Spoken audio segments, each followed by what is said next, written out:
The BYU football program is headed to Lawrence, Kansas today to get ready to take on the Kansas Jayhawks, and obviously the Lassiter name is going to feature prominently in this game. Darius, a starting wide receiver for the BYU football program, figures to go head-to-head with his brother Kwinton, who is a starting defensive back for the Kansas Jayhawks. Of course, Kwame, their father, the late father, was a star for the Jayhawks. Their older brother also played for Kansas. Why is a Kansas legacy playing for BYU football? And more importantly, how much fun is he going to have on the field with his brother as the Cougars and the Jayhawks square off? We're talking about all that on the special edition of Locked On Cougars. You are Locked On Cougars, your daily podcast on the BYU Cougars, part of the Locked On Podcast Network. Your team every day.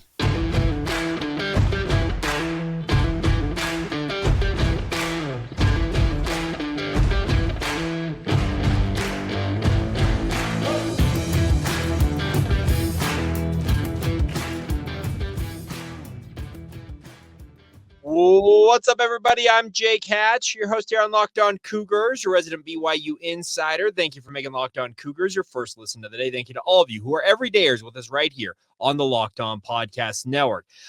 Figures by the time you guys probably see and or hear this, I will likely be either at the airport, in the air, or potentially already on the ground in Kansas City. But nonetheless, planning on having a meetup at Joe's KC Barbecue there in Kansas City.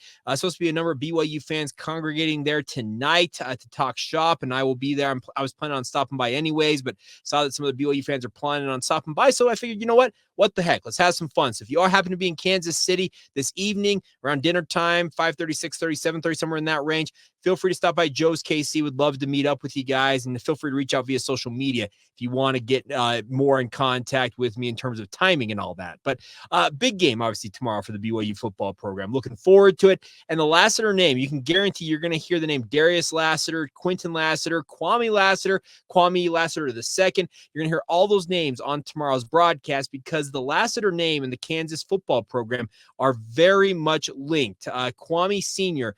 was obviously a star for the Jayhawks. The only other time BYU actually played Kansas, he was on the field in that the 1992 Aloha Bowl in Honolulu, Hawaii. The Jayhawks winning that one 23-20. He obviously went on to be a star for Kansas, graduating in 1994, and then obviously enjoying a 10-year career in the NFL. He sadly passed away at the age of 49, shockingly in 2019. Man, my years are all off on this edition of the show. But passed away from a heart attack. But his sons have carried on his legacy. His son, Kwame II, played at Kansas, now in the professional ranks. Kwinton is a starting defensive back, mostly playing cornerback for the Jayhawks. And that brings us to the man on the other sideline of this game, Darius Lassiter. Now, he is obviously a part of the Lassiters I just talked about. He just so happens to be suiting up for the Cougars in this matchup. And you figure to see Kwinton and Darius go head-to-head at some point, if not often, in this game. I had a great opportunity during training camp for BYU. This goes back about a month or so. So understand that some of the questions are not necessarily as pertinent now as they were then when I caught up with Darius Lassiter to talk with him one-on-one. But we talked about his decision to leave Eastern Michigan, join the BYU football program, why he didn't join Kansas, if Kansas recruited him, what it's going to be like going up head-to-head with his brother, the family legacy at Kansas, and a whole lot more right now on Locked On Cougars. You come from the junior college ranks as well as EMU, but what's the experience been like so far in training camp from BYU? It's just feeling a little bit more professional here. We kind of had things to like implement and go throughout the day, and then fall camp wise, they kind of take care of us more here, just with like having some days off or just modifying us in certain situations. So I say it feels a little bit more professional here. Okay, so how is the elevation difference? I can't really tell the elevation difference. Okay. So like that hasn't really bothered me. People, when I did come on my visit though, they said that that might be a problem that I might face, but I haven't felt the difference. So you're in pretty good shape then. It's all that I think indicates in that circumstance. Now you had the 1 year at Eastern Michigan. What ultimately led you to say, you know what, I need to look somewhere else? Really, we had a lot of players leave and go to the draft, and all that, and then a lot of seniors. And then our quarterback situation was kind of shaky. Our backup guy, he was our runner last year, and just going through spring ball in the spring, I just felt like it'd be better for me to leave. we kind of weren't connecting on a lot of passes, and our offense kind of wasn't changing up. So I just felt like it been best for me in my career trying to pursue a bigger level, just going on and entering transport, see what I had to offer. Now, obviously, BYU making the jump to the Big 12 here. How excited are you for that part of it? Oh yeah, that's jumped out at me. Just getting a chance to play my brother. I was gonna ask about him in a second. Just getting a chance to be in the Big 12 and just playing on a different level of football. You don't see this kind of competition in the MAC. So just having the opportunity to show what I can do versus top talent, that really drew me. How much did you give any thought to joining your brother at Kansas? What was the situation there? A little bit. Okay. I did give a little bit of thought in joining him there, but I just felt like this was a better opportunity for me. Okay. Just being in the air raid offense and then being in Coach A-Rod's offense and being coached by Coach Fessy. They produce a lot of talent, have great quarterback history. I just felt like it was better for me to come here. Obviously, you've got a family legacy at Kansas, if I'm not mistaken. Yeah. So is it fun to know, hey, even though I'm not going to be playing at another university, I get the chance to play against the Jayhawks? Yeah, most definitely. Just being my whole family going to Kansas and all that, my two brothers and then my dad. Just having the opportunity to go in there and beat them. Kind of had a little villain story in the family. That feels great to me. Just having the opportunity to go out there and play against my brother. We always dreamed about doing that in college. So just being able to actually have it happen week 4, it's a blessing. He's a defensive back, right? Yeah. So do you have hopes that go one-on-one? Oh, yeah, most definitely. Are you going to be telling Coach A-Rod, hey, I need you to scheme it so – He's been telling his coaches that he need to get on me. I've been telling him, I'm going to start telling my coaches I need to get on him. Okay. What would you describe your skill set as a wide receiver? I feel like any receiver with a mindset like mine would say it's not too many things that they can't do as a receiver, but I feel like just my playmaking ability, just being somebody that's bigger, longer, you kind of don't see wasted movements out of breaks and route running that you'll see a lot of smaller people. I feel like I can run routes, catch the ball with the best of them, the small, it don't matter, small, big. I feel like I can do it all. Now, I saw some of the highlights of your bowl game, and you had a pretty impressive performance. What led to that? Was that kind of all your skill sets finally on display? Really, I was coming off the bench at the time. Yeah. So I told my mom, I told her I was going to have a big game. I told her like a week before, I said I was going to have at least 102 touchdowns that game. So I just felt like my coach gave me the opportunity. We were down early. We needed a spark, and I so happened to be that spark off the bench. Now, you've been working with Keelan, obviously, as newcomers, but the other guys, Keanu, Cody, and Chase, what's it been like with you guys as wide receivers as a core? They've been super helpful since I got here.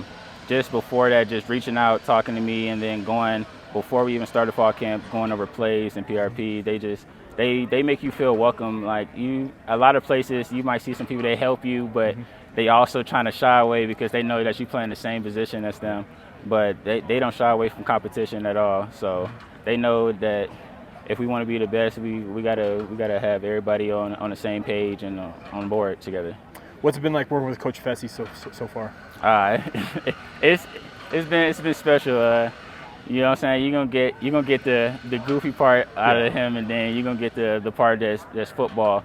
But he makes coming out here a great time. Like just being able to come out here with all these other guys, and then what we work on, we kind of work on different drills, better drills than what I had at Eastern Michigan. My receiver coach last year, he was great, but our head coach kind of like shackled him to do some things that we could do to just open our toolbox. And Coach Fessy just gives us a wide range to do anything that we want, as long as it's, you know what I'm saying, it doesn't take. Do your assignment, Yeah, to my assignment, but just give us the freedom to go out there and be ourselves. That's what I like the most, that he just lets us be receivers and not try to be robots. Okay, last thing for me, favorite thing about Utah so far? I'll probably say how friendly everyone here. Okay. Just going around and just having people have conversations with you just because they just having a great day themselves. So I'll probably say that. Well, Darius, thank you for some time. Thank you for having me. There you go, Darius Lassiter, BYU wide receiver. As I said, I caught up with him during training camp, but the information and obviously him talking about his background, his connection to the Kansas football program, I needed to bring that one back around, and a big thank you to him for taking the time as always, and very much looking forward to seeing him and his brother square off, obviously on the football field, along with their two teams, speaking of the Jayhawks and the Cougars in that matchup, and it should be a really, really fun contest there in Lawrence tomorrow afternoon. All right, we got to talk about one other thing on this special edition of the podcast. I was sent a press release that we need to talk about. It involves NIL and something that's very innovative for the women's sports side of things for BYU athletics. We'll get to that here in just a moment.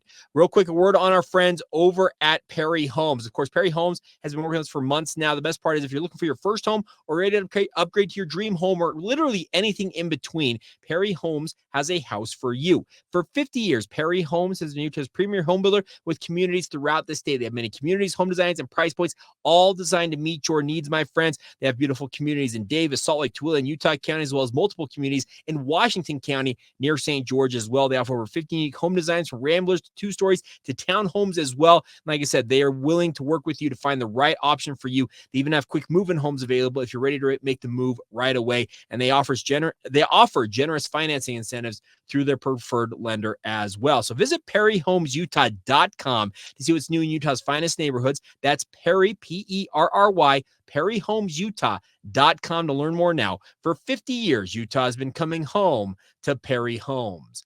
Thank you once again for making Locked On Cougars a part of your day. Thanks for being everydayers with us here on the podcast. All right, let's talk about NIL for a moment here. This is actually a really cool thing. We talked not too long ago about a really cool deal that BYU football did with the Royal Blue Collective to make sure that all 123 members of the BYU football program were being taken care of financially, as well as having mentorship and all the other things that they need, mental health concerns are being covered. Professional aspirations, professional development, spiritual concerns, all that's been covered by the Royal Blue Collective with their new innovative approach to their mentorship deal for the BYU football program. We're not talking about that on today's show. We're talking about a new one that's coming out for the BYU women's volleyball program. And the press release says this: the Royal Blue launches name, image, and likeness program for BYU's nationally ranked women's volleyball team. Yes, they are launching their own arm of this. I guess it's a similar type setup for the BYU women's volleyball program, similar to the BYU football program. This is fantastic news, folks. I don't mean to make too big of a deal of this, but it's very cool to see donors stepping up to help women's sports. We all know that NIL, the vast majority of those dollars are being funneled towards basketball and football on the men's side of things. Women's sports, we've seen companies like Smarty, some of the other ones that have helped BYU athletes. This is a whole nother deal because, as they mentioned, this is going to, the mentorship-driven program includes compensation for every member of the BYU women's volleyball team. Just like football, every member of the team is going to be taken care of. But more importantly, it's going to provide resources that support these world-class athletes as they develop, athletically, professionally, mentally, spiritually, and as they prepare for success now and in the future. What it is going to be is a groundbreaking mentorship. I'm reading this right off the press release program. It represents a massive step towards providing female student athletes the holistic, personal, professional, and athletic growth currently experienced by only a handful of male student athletes. This is the whole deal, folks. It's trying to bring them on the same level as other counterparts of theirs in the athletic department. The Royal Blue is committed to redefining the collegiate athletic experience by placing the well-being and future success of all athletes, male and female, at the forefront. The best part is Angela Adams, she'll be leading the advisory board member and head of the women's volleyball committee at the Royal Blue in this endeavor. This is really, really cool, folks. This is separate funding, as I understand it, for women's volleyball. This is not being drawn off the BYU football side of things or men's basketball or any other draw. This is a group of people stepping up to help BYU women's volleyball. This is phenomenal news because that means that this is a step towards potentially having the men's basketball, the women's basketball, heck, every other athletic program, baseball, softball, men's and women's cross country, the track. Anybody who wants to be involved with this, it shows the framework is there to build it out to help each one of these athletic programs at BYU under their athletic department. This is a really, really cool step, innovative step, and more importantly, puts BYU in some ways at the forefront once again of the NIL sphere. Now, there have been other deals. I get that. University of Utah has a really, really cool deal for their nationally renowned women's gymnastics team and the like. But this is a really, really big step for BYU individually because, as I mentioned, a lot of the NIL attention has gone to football and men's basketball. And obviously that's where a lot of those dollars are going to. It's cool to see other people stepping up and saying, you know what? I don't necessarily, they may fund obviously some of the football and basketball side of stuff maybe, but they want to step in and really innovate and be part of women's volleyball.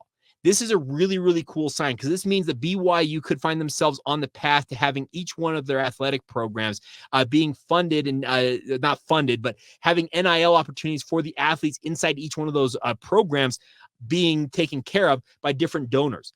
That is a phenomenal step forward. It's no longer you have to necessarily inject money into a general athletic fund at BYU and hope it filters down to the athletic program that you're most interested in. You can make a direct impact via the Royal Blue Collective. So this is really, really cool stuff. Mark Comer and his team over there with the Royal Blue are absolutely incredible. Encore is helping with this as well. I know that Russ Smith and those guys, Russell White, excuse me, not Russ Smith. Russell White and the guys over at Encore are doing a great job as well leading this forward. If you want more information, go to royalbluecollective.org or check them out on social media, Instagram or X/Twitter. You can check it all out. But this is a really, really phenomenal thing that BYU stepping forward with, and I cannot applaud them enough for stepping up and helping BYU women's volleyball with this initiative. So there you go. Special edition of the podcast. Once again, a big thank you to Darius Lassiter. Looking forward to seeing the matchup on the field tomorrow, and also, obviously, a round of applause for the donors stepping up to help BYU women's volleyball. And like I said, this is really another step forward in the NIL sphere for BYU to remain competitive, but more importantly, make sure that the various athletic programs inside the athletic department are all being taken care of. All right. So there you go. Big thank you to all of you for checking this out, the special edition of the podcast. As I mentioned previously, there'll be a postcast edition after the BYU football game tomorrow. Your comments, my reaction live in Lawrence. We'll have all that for you guys right here on Locked On Cougars. So big thank you once again for making it your first listen of the day. Thank you to all of you who are everydayers with us once again right here on the Locked On Podcast Network. And until tomorrow, have a great rest of your day, my friends. This has been the Locked On Cougars podcast. See ya.